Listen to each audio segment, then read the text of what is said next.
ஆனா இந்த தொகுதி பங்கீட்டுல என்ன மாதிரியான நெருக்கடியை திமுக சந்திக்க நேரிடும் இந்த எல்லோருமே முறை? அதிகமா போட்டியிடணும், அதிக இடங்களில் போட்டியிடுவோம்னு பொது வெளியில் பேட்டி கொடுக்குற அளவுக்கு இது வழக்கமா நடக்கிறது தான். இதை குறைஞ்சபட்சம் கடந்த 3 பொது தேர்தல்கள்ல ஸ்டாலின் கொஞ்சம் கவனமாகவும் வெற்றிகரமாகவும் கையாண்டார். இந்த முறை அது அவ்வளவு சுலபம் அல்ல. ஏன்னா இன்னொரு வாய்ப்பு இந்த மாதிரி அதிக இடம் கிடைக்கலைன்னா எரிச்சலோடு தொடர்கிறதை தாண்டி இன்னொரு வாய்ப்பு இருக்குன்னு விஜய்ங்கிற ஒரு வாசல் திறந்திருக்கிற போது ஒரு சவாலான விஷயம்தான். எப்படி சமாளிக்கிறாருன்னு நானும் தான் காத்துட்டு இருக்கிறேன் தெரிஞ்சுக்கணும்னு. ஏன்னா எல்லோருக்குமே ஆசை இருக்குல்ல.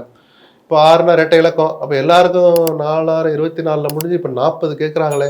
குறைஞ்சபட்சம் 2 இலக்கம்னா 10. அத்தனை கொடுக்குறதுக்கெல்லாம் திமுக இடம் கிடையாது. அல்லது அவங்க ரொம்ப குறைஞ்சி நிற்கணும். கம்ஃபர்ட்டாக ஜெயிக்கிற அளவுக்கு சூழல் அப்படி இல்லை. ஏன்னா திரும்ப சொல்கிறேன், விஜய் என்ன பண்ணுவார், தாக்கத்தை யாருக்கிட்ட எப்படி ஏற்படுத்துவார்னு தெரியாது.